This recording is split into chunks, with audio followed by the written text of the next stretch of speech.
أعوذ بالله من الشيطان الرجيم وما خلقنا السماء والأرض وما بينهما لاعبين لو أردنا نتخذ لهوا لاتخذناه من لدنا وما كنا فاعلين وقال تعالى من عمل صالحا من ذكر أو أنثى وهو مؤمن فلنحيينه حياة طيبة ولنجزينهم أجرهم بأحسن ما كانوا يعملون। মোহতারাম ভাই ও দোস্ত বুজুর্গ, আমরা সবাই আল্লাহ তাআলার সৃষ্টি। আল্লাহ তাআলা আমাদেরকে সৃষ্টি করছেন, সমস্ত সৃষ্টি জগৎকে আল্লাহ তাআলা সৃষ্টি করছেন, মহাবিশ্বের স্রষ্টা।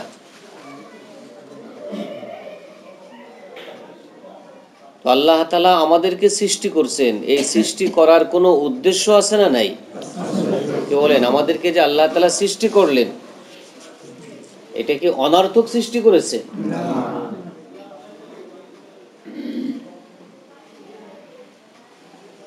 আল্লাহ তাআলা আমাদেরকে সৃষ্টি করেছেন কি একটু খেল তামাশার জন্য?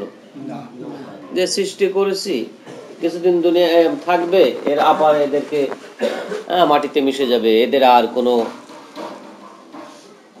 এদের জীবনের কর্ম ফলাফল প্রকাশ করা হবে না, পরবর্তী কোনো লক্ষ্য উদ্দেশ্য না, বানাইছি মনে চাইছে আবার একদিন শেষ করে দিব।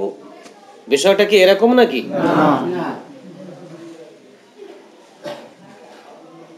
ছাত্র ভাইরা কি বলো তোমরা? আল্লাহ তাআলা আমাদেরকে কি অনর্থক সৃষ্টি করেছেন? আল্লাহ তাআলা বলেন যে মা খলাকনাস সামাআ ওয়াল আরদা ওয়া মা বাইনাহুমা, আমি আসমান জমিন এবং আসমান জমিনের মধ্যে যা যা আছে, যা কিছু আছে, যারা আছে, এদেরকে খেলার ছলে তৈরি করি নাই। যে আমি একটু খেল তামাশা করার জন্য তৈরি করলাম, মন চাইলো তৈরি করলাম, আবার একদিন শেষ করে দিব। মানুষ খেলাধুলা করে একটু আনন্দের জন্য, ফুর্তির জন্য। মন চায় তো খেলাধুলা করে, যখন মন চায় না তখন আবার সেখান থেকে ফিরে চলে আসে। তো আল্লাহ তাআলা কি আমাদেরকে এরকম খেলার ছলে তৈরি করেছেন?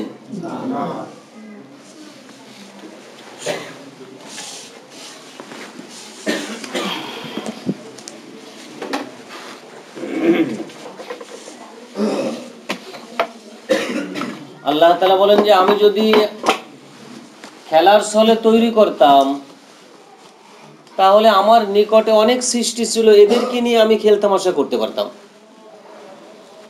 লাউ আরাদনা নাত্তাখিযু লাহবান লাত্তাখাযনাহু মিন লাদুন্না, যারা আমার নিকটে আছে, আমার নিকটে অনেক সৃষ্টি আছে, এদেরকে নিয়েই আমি খেল তামাশা করতে পারতাম।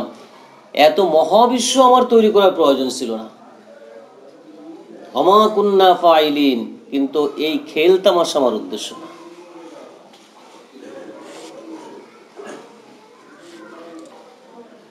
আফাহাসিবতুম আন্নামা খলাকনাকুম আবাসান ওয়া আন্নাকুম ইলাইনা লা তুরজাউন, আল্লাহ তাআলা বলেন যে হে মানুষ, তুমি কি মনে করেছো তোমাকে আমি অনর্থক তৈরি করেছি? তোমার সৃষ্টির কোনো উদ্দেশ্য নাই, তোমার সৃষ্টির কোনো লক্ষ্য নাই, এই কথা তুমি মনে করেছো? তোমাকে আমার কাছে ফিরে আসতে হবে না, এই কথা মনে করেছো? না, বিষয়টা এরকম না। আমি তোমাকে একটা উদ্দেশ্যে সৃষ্টি করেছি, তোমাদের সকলকে আমার কাছে ফিরে আসতে হবে। তোমাদের দুনিয়ার জীবনের সমস্ত কর্মের ফল প্রকাশ করা হবে, কর্মফল প্রকাশ করা হবে, তোমরা দেখবা এটা, এবং তোমাদেরকে তোমাদের কর্মের শাস্তি অথবা পুরস্কার নিতে হবে, তোমাদের সকলকে নিতে হবে। তোমরা দুনিয়ার জীবনে যা করতেছো, এই সমস্ত কর্মগুলো আমি সংরক্ষণ করতেছি। ইন্না রুসুলানা ইয়াকতুবুনা মা তামকুরুন, আমার ফেরেশতারা তোমাদের সব কিছুকে লিখতেছে। তোমরা ছল চাতুরি করতেছো, তোমরা ভালো করতেছো, মন্দ করতেছো, সব লিখতেছে।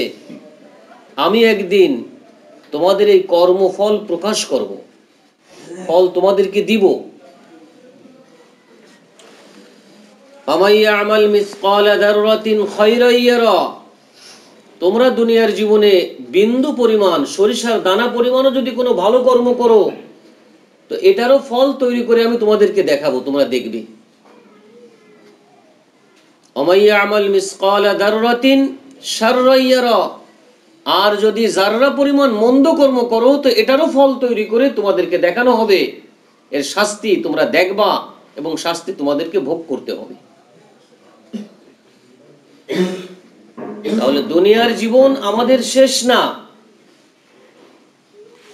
একটা মানুষ দেখা যায়, আমরা দেখি আমাদের মধ্যে মারা যায়, মৃত্যুবরণ করে, এটাকে আরবিতে ইন্তেকাল বলে, ইন্তেকাল করেছে। তো মৃত্যুবরণ করা মানে মানুষটা শেষ হয়ে যাওয়া না। কবি বলেন যে মৌত কো সমঝা है গাফিল, इख्तिताम जिंदगी दर हकीकत मौत है सुबह दवाम जिंदगी। দুনিয়ার অচেতন মানুষ যারা, গাফিল মানুষ যারা, উদাসীন মানুষ যারা, তারা মৃত্যুকে তাদের জীবনের শেষ মনে করে, সমাপ্তি মনে করে। কিন্তু বাস্তবতা হলো মৃত্যুর মধ্য দিয়ে মানুষ একটা অনন্ত জীবনে প্রবেশ করে, কুল কিনারাহীন একটা জীবনে প্রবেশ করে। মৃত্যুর মধ্য দিয়ে তাকে একটা জগৎ থেকে আরেকটা জগতে নিয়ে যাওয়া হইতেছে, এক জীবন থেকে তাকে আরেক জীবনের ভিতরে নিয়ে যাওয়া হইতেছে। এমন একটা জীবনের ভিতরে নিয়ে যাওয়া হচ্ছে যে জীবন শুরু হবে কিন্তু আর কোনো দিন শেষ হবে না, যে জীবনের প্রভাত হবে কিন্তু সে জীবনের আর কোনো সন্ধ্যা নাই। মৃত্যু মানে জীবন শেষ না। এই অবস্থাটা আমাদের সকলের সামনে আসতেছে, ছোট বড় সবার সামনে আসতেছে। মৃত্যুকে আমরা কেউ অস্বীকার করতে পারবো না। আল্লাহ তাআলা যখন আমাদেরকে দুনিয়া থেকে নিয়ে যাবেন, আমার আম্মা, আমার আব্বা, আমার ভাই, আমার বন্ধু, আমার আপনজন সবাই আমার কাছে থাকবে। আমি তাদের দিকে তাকায় দেখব, তারাও আমার দিকে দেখবে। কিন্তু তাদের মধ্য থেকে আল্লাহর ফেরেশতারা আমাদেরকে ধরে নিয়ে যাবে, আমরা থাকতে পারবো না, আর কেউ আমাদেরকে ধরে রাখতেও পারবে না। কি বলেন, কেউ পারে নাকি থাকতে?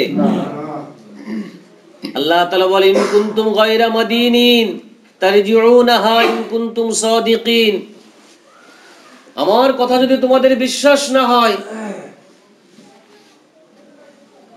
তাহলে তোমাদের মধ্য থেকে আমি তোমাদের একজনকে ধরে নিয়ে আসি, এর একটা মানুষকে তোমরা ফেরায় রাখো দি। গোটা দুনিয়ার শক্তি মিলে একজন মানুষ যাকে আল্লাহ নিয়ে যাইতে চাইবে, তাকে কি ফিরায় রাখতে পারবে? আল্লাহ তারজিউনাহা ইন কুনতুম সাদিকিন, আল্লাহ বলে ফিরায় রাখো দি। তাহলে যেরকম একজন মানুষকে আমি নিয়ে আসছি তোমরা ধরে রাখতে পারো না, তাহলে তোমাদের জীবনের প্রত্যেকটা কর্মের ফলাফল তোমাদেরকে দেওয়া হবে। এটাও ওই রকম সত্য, বাস্তব, এটাকে বিশ্বাস করো।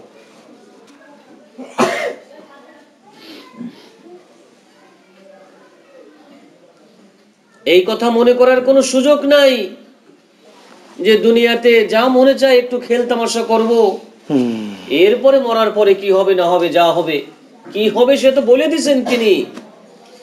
আল্লাহ তাআলা পরিষ্কার ভাবে বলেছেন যে আসমান জমিনের ভিতরে যা কিছু আছে এই সবগুলো মানুষ তোমাদের সেবার জন্য আমি তৈরি করেছি, এবং এরা সবাই আমাদের সেবা করতেছে, আমাদের সেবায় নিয়োজিত। এরা সূর্য আমাদেরকে আলো দিতেছে, চন্দ্র আমাদেরকে আলো দিতেছে, গাছের ফল আমরাই ভোগ করতেছি, ফুলগুলো আমরাই ভোগ করতেছি, শাক সবজিগুলো আমরাই খাইতেছি, পানির ভিতরের মাছের গোশতগুলো আমরাই তো খাইতেছি, মুরগি তার পেটের ডিমটাকে আমরা খেয়ে নিতেছি, মুরগির বাচ্চা বড় হইলে জবাই করে আমরা গোশত খাইতেছি, মুরগিকে জবাই করে আমরা খাইতেছি, গাভীর দুধ আমরা খাইতেছি, গাভীর বাচ্চাগুলোর দ্বারা আমরা আমাদের কাজে লাগাইতেছি, গাভীটাকে জবাই করে গাভীর গোশতটা আমরা খেয়ে নিতেছি। আল্লাহর বানানো সবাই আমাদের সেবায় আমাদের জন্য কুরবান হইতেছে। আল্লাহ তাআলা বলেন সাখখারা লাকুম মা ফিস সামাওয়াতি ওয়া মা ফিল আরদি, আসমান জমিনের মধ্যে যারা আছে যা আছে সবাই তোমাদের সেবা করতেছে। তে মানুষ তোমাদেরকে কি জন্য তৈরি করা হয়েছে? বলে তোমাদেরকে তৈরি করেছি একমাত্র এই জন্য যে তোমরা আমি আল্লাহকে চিনবা আর আমি আল্লাহকে মানবা। আমাদেরকে আল্লাহ তাআলা তৈরি করেছেন আমাদের সৃষ্টিকর্তাকে চেনার জন্য, সৃষ্টিকর্তাকে মানার জন্য। এই জগৎটাকে আল্লাহ তৈরি করেছেন, এই জগৎটার মালিক হলেন আল্লাহ তাআলা, এই জগতের পরিচালক আল্লাহ তাআলা। এই জগতের কোন বস্তুর উপকার অপকার এটা আল্লাহর চাওয়ার মধ্যে, আল্লাহর শক্তির মধ্যে, আল্লাহর কুদরতের মধ্যে। এটা কোনো মানুষের হাতে না, কোনো মাখলুকের হাতে না। সৃষ্টি জগতের কোনো অবস্থার সম্পর্ক সৃষ্টি জগতের সাথে না, সৃষ্টি জগতের সমস্ত অবস্থার সম্পর্ক এই সৃষ্টি জগতের বানানেওয়ালার হাতে, বানানেওয়ালার সাথে। সুস্থতাও সেই আল্লাহ তাআলার হাতের ভিতরে, অসুস্থতাও আল্লাহ তাআলার হাতের ভিতরে, ইজ্জত আল্লাহ তাআলার হাতের ভিতরে, অপমান আল্লাহ তাআলার হাতের ভিতরে, ক্ষমতা তার হাতের ভিতরে। তিনি যাকে দিবেন সে পাবে, তিনি যার থেকে কেড়ে নেবেন কেউ তাকে দিতে পারবে না। এই মহাবিশ্বের মালিক একমাত্র কে? আল্লাহ। তাহলে ওই আল্লাহকে যদি আমরা নারাজ করি, অসন্তুষ্ট করি, আল্লাহকে অসন্তুষ্ট করে দুনিয়াতে সুখে থাকা যাবে না, আর মৃত্যুর পরে শান্তি পাওয়া যাবে না। যদি দুনিয়া ও আখিরাতে আমাদেরকে সফল হতে হয় তাহলে আমাদেরকে আল্লাহকে সন্তুষ্ট করতে হবে। তো আল্লাহ কিসে সন্তুষ্ট হবে? আল্লাহ কিসে সন্তুষ্ট হবে এই কথাটা আল্লাহ জানায় দিয়েছেন। ইন্নাদ-দীনা ইনদাল্লাহিল ইসলাম, আল্লাহর নিকটে মনোনীত ধর্ম হলো ইসলাম। এই ইসলাম অনুযায়ী যদি আমরা জীবন যাপন করি, ইসলামী জীবন বানাই, আমাদের জীবন যদি ইসলামিক জীবন হয় তাহলে আল্লাহ আমাদের উপরে সন্তুষ্ট হবে।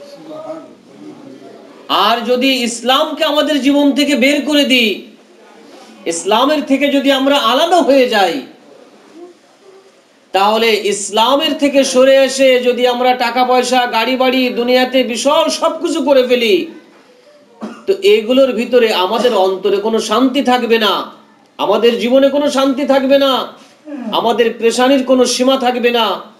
দুনিয়ার ভিতরে দেখা যাবে সব আছে, তারপরেও সে অশান্তির আগুনে জ্বলতেছে, ব্যর্থ হবে তার জীবন,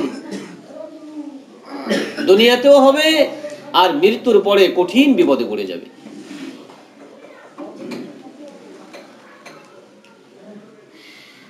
এটাই সত্য।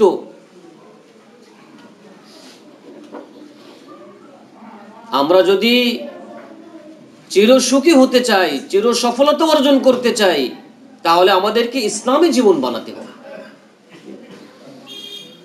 এ কথা বুঝতে হবে যে আমি হলাম আল্লাহর গোলাম, আমাকে আল্লাহর দাসত্ব করতে হবে, আল্লাহর হুকুম আমার জীবনের সব জায়গাতে পুরা করতে হবে। আমি সমাজের গোলাম না, আমি আমার বন্ধুর দাসত্ব করব না, আমি দলের দাসত্ব করব না, আমি একমাত্র কার গোলাম?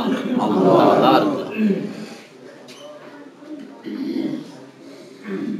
আল্লাহর দাসত্ব যারা করবে তাদেরকে আল্লাহ তাআলা দুনিয়ার ভিতরে শান্তি দিবেন, পরকালে আল্লাহ তাআলা জান্নাত দান করবে। আরবের লোকরা, কুরাইশ, নবীর বংশের লোক, তারা ভালো করে জানতো মুহাম্মদ সাল্লাল্লাহু আলাইহি ওয়াসাল্লাম আল্লাহর রাসূল। মুহাম্মদ সাল্লাল্লাহু আলাইহি ওয়াসাল্লাম দুনিয়াতে আসার আগে আল্লাহ তাআলা অনেক অলৌকিক ঘটনা ঘটাইছেন, যার দ্বারা আরব দেশের মানুষ, নবীর বংশের মানুষদের কাছে এই কথাটা স্পষ্ট ছিল, যিনি আখেরে জামানার নবী মুহাম্মদ সাল্লাল্লাহু আলাইহি ওয়াসাল্লাম, এনার অনুসরণের ভিতরেই আমাদের সফলতা, এই কথাটা জানতো। কিন্তু জানার পরও তারা নবীর অনুসরণ করতে পারে নাই, নবীর কথা মানতে পারে নাই। আল্লাহ তাআলা তাদের ব্যাপারে বলছেন, ইন্না জাআলনা ফি আ'নাকিহিম আগলালান ইলাল আযকানি ফাহুম মুকমাহুন ওয়া জাআলনা মিন বাইনি আইদিহিম সাদ্দান ওয়া মিন খালফিহিম সাদ্দান ফাগশাইনাহুম ফাহুম লা ইবসিরুন। আমি এদের গর্দানের ভিতরে বেড়ি লাগাই দিছি, ইলাল আযকান, চাবুক পর্যন্ত, চিবুক পর্যন্তই, যার কারণে তারা ঊর্ধ্বমুখী হয়ে আছে, এখন আর দেখে না। এদের সামনে প্রাচীর দিয়ে দিছি, পিছনে প্রাচীর দিয়ে দিছি, এরা এখন প্রাচীরের মাঝে আবদ্ধ। আচ্ছা বলেন, এই কুরাইশ বংশের আরবদের গলার ভিতরে এই শিকলটা কোন শিকল? একে আল্লাহ তাআলা আসমানের থেকে লোহার শিকল নামায় ওদের প্রত্যেকের গর্দানে এরকম লাগাই দিয়েছিলেন? এই প্রাচীরটা কোন প্রাচীর? এটা কি পাথরের প্রাচীর ওদেরকে দিয়ে ওর ভিতরে আবদ্ধ করে ফেলেছিলেন? তা এই প্রাচীরটা কি আর এই শিকলটা কি? এই শিকলটা হলো তাদের গর্ব, অহমিকা, হটকারিতা এবং সামাজিক রীতিনীতি, বাপ দাদাদের যে সমস্ত রীতি, কৃষ্টি কালচার, এরা ভালো করে জানতো মুহাম্মদ সাল্লাল্লাহু আলাইহি ওয়াসাল্লাম আখিরি জামানার নবী এবং তার অনুসরণ ছাড়া মুক্তির কোনো পথ নাই, কিন্তু তারপরও তারা মুহাম্মদ সাল্লাল্লাহু আলাইহি ওয়াসাল্লামের অনুসরণ করতে পারলো না, কারণ ওই সামাজিকতার বেড়ির মধ্যে তারা কি হয়ে গেছিল? আবদ্ধ হয়ে গেছিল। কে বলেন ওই বেড়িগুলো এই জামানায় আছে না নাই? আমি চিন্তা করি, আমি কি ওই বেড়ির মধ্যে আমার গর্দানে ওই বেড়ি লেগে যেতেছে কিনা?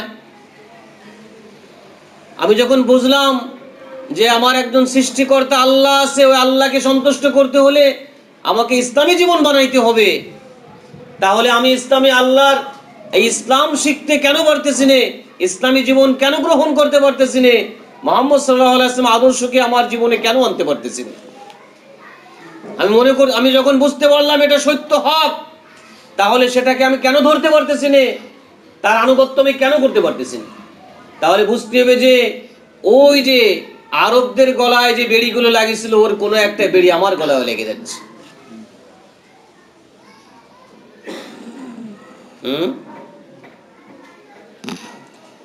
ভাগ্যবান, বুদ্ধিমান, ভাগ্যবান ওই সমস্ত মানুষগুলো যে সমস্ত মানুষের অন্তরের ভিতরে আল্লাহ তাআলা আল্লাহর মহব্বতকে দিয়ে দিয়েছেন, আখিরাতের মহব্বতকে দিয়ে দিয়েছেন।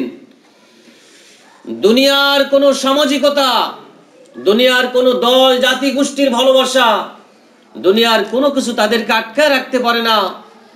তারা তো একটা কথা বলে যে না, জীবন যখন আল্লাহ দিছে, এই জীবন রক্ষা হওয়া যখন আল্লাহর হাতে, এই জীবনের ছোট বড় সব নিয়ামত যখন তিনিই দিতেছেন, তাহলে আমার এই জীবনের ভিতরে একমাত্র তিনারই হুকুম চলবে। আমার জীবন তার হুকুমের গোলামি করবে, আমি আল্লাহ তাআলার হয়ে চলবো, আমি আল্লাহর বান্দা হয়ে দুনিয়াতে থাকবো, আমি আর কারোর কারণে ওই আল্লাহকে নারাজ করব।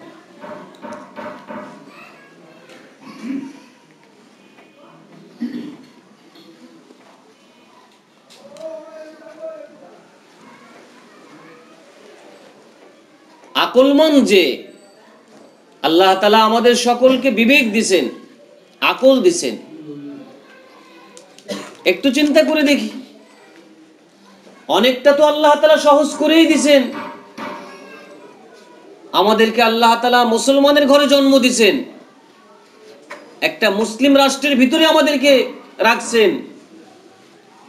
যদি হিন্দুর ঘরে জন্ম হতো, ওই জাতি ছেড়ে, ধর্ম ছেড়ে ইসলামের ভিতরে আসাটা একটু চিন্তা করে দেখেন তো কতটুকু কষ্ট ছিল।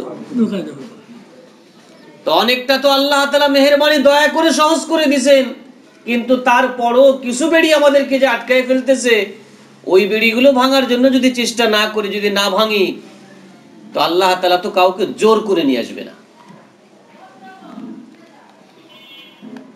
এজন্য আমার সিদ্ধান্ত আমাকে নিতে হবে, আমার সিদ্ধান্ত আমাকে নিতে হবে।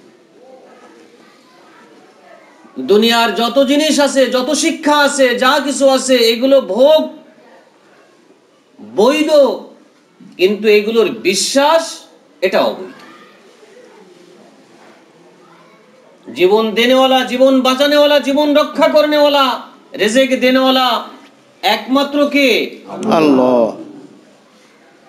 সৃষ্টি বস্তু, সৃষ্টি জগৎ ভোগ করা বৈধ, কিন্তু বিশ্বাস করা কি? অবৈধ।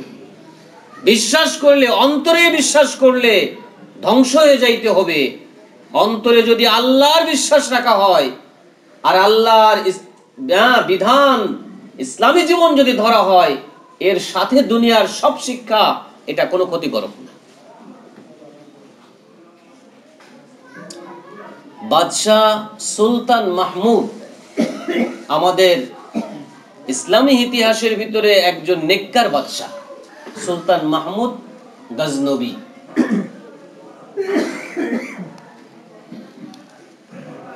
উনি ছদ্মবেশে রাত্রবেলায় বিভিন্ন জায়গাতে ঘুরে প্রজাদের অবস্থা দেখতেন। একদিন রাত্রবেলায় জঙ্গলের ভিতরে উনি ঘুরতেছে, একদল ডাকাত, উনি ডাকাত দলের পাশে গেলে ডাকাত দলের সর্দার বলতেছে, কে আপনি? তো বলে, আমি তোমাদের মতো একজন। কথার প্রতি একটু মনোযোগ দিতে হবে, সংক্ষেপে।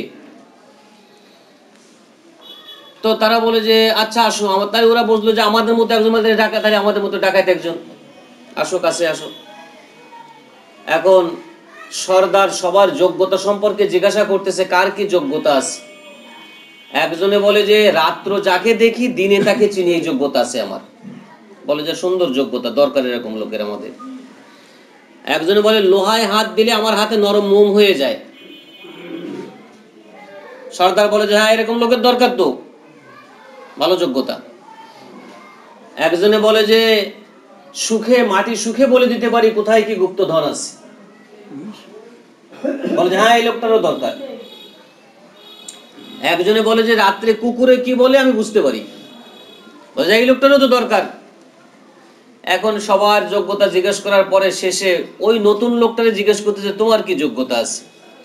তো বলে যে আমার তো তেমন কোনো যোগ্যতা নাই, তবে একটা যোগ্যতা আছে, সেটা হলো ডাকাত দল যদি ধরা পড়ে যায় আর যদি বিচারে ফাঁসির অর্ডার হয়ে যায়, এমন সময় যদি আমার দাড়িগুলোকে আমি ডাইন দিকে হেলায় দিই, সবগুলো ফাঁসির থেকে মুক্তি পেয়ে যায়।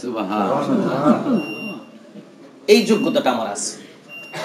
এখন ডাকাত সর্দার বলতেছে, আরে আমাদের যতজনের যত যোগ্যতা, সব যোগ্যতা তো আমাদেরকে ওই ফাঁসি কাস্টের দিকেই নিয়ে যাবে।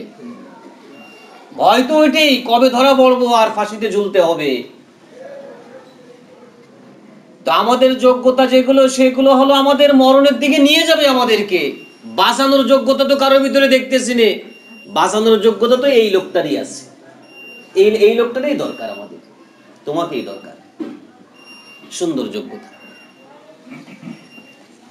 তো বলে তাহলে আজকে ডাকাতি কোন জায়গায় হবে? তো মশওয়ারা বলে যে আজকে আর ছোটখাটো জায়গায় কি জন্য, আজকে তো আর কোনো চিন্তা নাই, আজকে রাজ দরবারে ডাকাতি। তো বাদশার দরবারে ডাকাতি। এখন প্রত্যেকের যোগ্যতা ঘাটাইতেছে। এখন ওই কুকুরে ডাকলে বোঝে কুকুরের কথা। তখন সর্দার বলে যে কি বলতেছে? তো সে বলে যে কুকুরে বলতেছে মালিক তোমাদের সাথে আছে। এখন এরা বলে যে আরে তুমি কি বোঝো? সব দিকে এদিক ওদিক তাকায় দেখে যে না, কোথায় মালিক? তো আমরাই। তাহলে তুমি বোঝো তো না, কি বলো, কোথায় আমাদের সাথে মালিক? এখন সব যোগ্যতা খাটায় ডাকাতি হয়েছে রাজদরবার। এখন কুত্তা খুব ডাকতেছে, আবার বলতেছে ভালো করে দেখো দিই, বুঝতে পারো কিনা। তো বলে যে কুকুর তো বলতেছে মালিক তোমাদের সাথে আছে। তার কথা কেউ গুরুত্ব দেয় নাই। ডাকাতি করে সব জঙ্গলে চলে আসছে। রাত্র শেষ দিকে আজকে আর বন্টন হবে না, আগামী রাত্রে বন্টন হবে অনেক সম্পদ আজকে যার যার স্থানে। তো এখন নতুন লোকের ঠিকানা তো জানে না, কোথায় থাকে। বলে তোমার কোন জায়গায় থাকো, তুমি কোন গুহায় থাকো? তো সে বলে যে আমাকে আপনারা খুঁজে নিবেন কেন, আমি আপনাদেরকে খুঁজে নিব। আপনাদের জায়গায় আমি যাবো, আপনাদের কাছে আমি যাব, আপনারা কোন জায়গায় থাকেন সেই ঠিকানাটা আমি নিয়ে যাচ্ছি। তো সবাই ঠিকানা নিছে, কে কোন পাহাড়ের কোন গুহায় থাকে। যাওয়ার পরে এরপরে যে পুলিশ পাঠায়, যাও অমুক জায়গায় একজন আছে, অমুক জায়গায় সে ধরে নিয়ে আসো। সবাইকে নিয়ে আসছে। এখন বাদশার সামনে বিচার। এই বিচারের জন্য কি বাদশার আর কোনো সাক্ষীর প্রয়োজন আছে নাকি? এখন ওই যে লোকটা রাত্রে যাকে দেখে দিনে তাকে চেনে, এখন সে তাকায় দেখে যে বিচার তো সেই লোক করতেছে যে লোক রাত্রে আমাদের সাথে ছিল। এখন সে বলতেছে যে বাদশাহ, আমাদের যার যে যোগ্যতা ছিল সবার যোগ্যতা খাটাইছি, কিন্তু আমাদের যোগ্যতার শেষ হলো, এখন এই আমাদেরকে ফাঁসিতে ঝুলতে হবে। ফাঁসির মঞ্চে আমাদেরকে এখন দাঁড় করানো হয়েছে। তো আমাদের যোগ্যতা তো আমরা খাটাইছি, কিন্তু এখন শুধু আপনারটা বাকি আছে। মেহেরবানি করে আপনি এখন আপনার যোগ্যতাটা খাটায় আমাদের মুক্তির ব্যবস্থা করে দিন। এখন বাদশা দেখলো যে তোমার সত্যি চিনে ফেলিস, পরিচয় ভালোবাসা হয়ে যায়। যার সাথে সম্পর্ক পরিচয় হয়, বিদেশে গেছেন, এই দেশের কোনো লোক নাই, আপনার এলাকারও মানুষ না, এতটুকু যে বাংলাদেশের মানুষ, এই কথাটার দ্বারাই একটা মহব্বত এসে যায় না? যায় না? এক গ্রামে গেছেন, ওই এলাকায় এই এলাকার একটা মেয়ে বিবাহ দেওয়া, শুনেছে যে ওই গ্রামের একটা মানুষ আসছে, আর কোনো কিছু নাই, ভাই চাচা না, বলে তো আমার গ্রামের মানুষ। সাথে সাথে মেয়েটা পাগল হয়ে যায়, তাকে আমার বাড়িতে নিয়ে আসো। পরিচয়তে মহব্বত হয়। বাদশার দিলে মহব্বত চলে আসছে যে একসাথে ছিলাম রাত্রবেলায়, অল্প সময়ের জন্য হলেও চিনে ফেলেছে।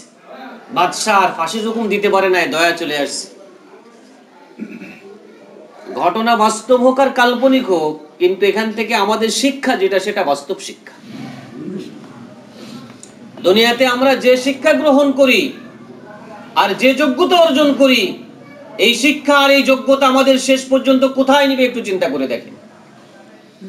এই শিক্ষার সাথে যদি আমাদের হাকিকি মালিক আল্লাহর পরিচয় আমাদের না থাকে, আল্লাহকে যদি আমরা না চিনি, আল্লাহর দ্বীনকে না চিনি, তাহলে এই শিক্ষা আমাদেরকে কিন্তু দিনে দিনে আমাদের গলায় ওই শিকল লাগানোর দিকে নিতেছে।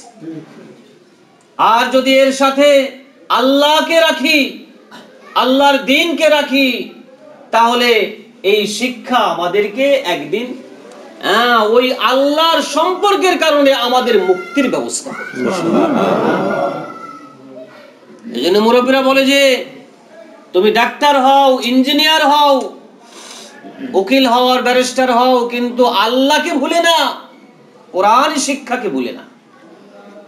আল্লাহকে সাথে নাও, আল্লাহর দ্বীনকে সাথে নাও, আল্লাহর দ্বীন সাথে নাও, তাহলে আল্লাহ তোমার সাথে হবে। আল্লাহর সাথে কারোর সাথে কোনো আত্মীয়তা নাই, কারোর সাথে কোনো সম্পর্ক নাই, কেউ আল্লাহর আপন না, কেউ আল্লাহর পর না। আল্লাহর সাথে সম্পর্কের একমাত্র উপায় হলো আল্লাহর দ্বীন।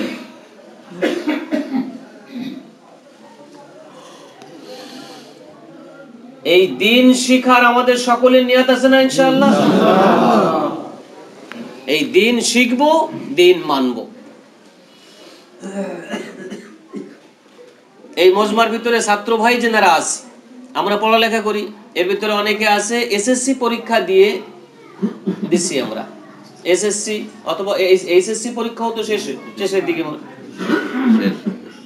শেষ হয়ে গেছে। এসএসসি পরীক্ষার ছাত্র কে কে আছে এখানে? এসএসসি অথবা এইচএসসি ছাত্র কারা আছে? আচ্ছা, এছাড়াও যারা ছাত্র আছে, এর নিচে অথবা উপরে ছাত্র কে কে আছে একটু হাত উঁচু করেন দিয়ে দেখি। পড়ালেখা করি আমরা, মাশাআল্লাহ। তো আমরা আমাদের আল্লাহর কাছে যাওয়ার নিয়ত আছে না ইনশাআল্লাহ? মেহেরবানি করে আমরা একটু দাঁড়ায় যাই, সবাই একটু দাঁড়ায় যাই। স্কুল কলেজ মাদ্রাসা সবাই দাঁড়ায় যায় ইনশাআল্লাহ। মজলিসের ভিতরে স্কুল কলেজে মাদ্রাসা ছাত্র যারা আছে ছোট বড় সকলে দাঁড়ায় যায়।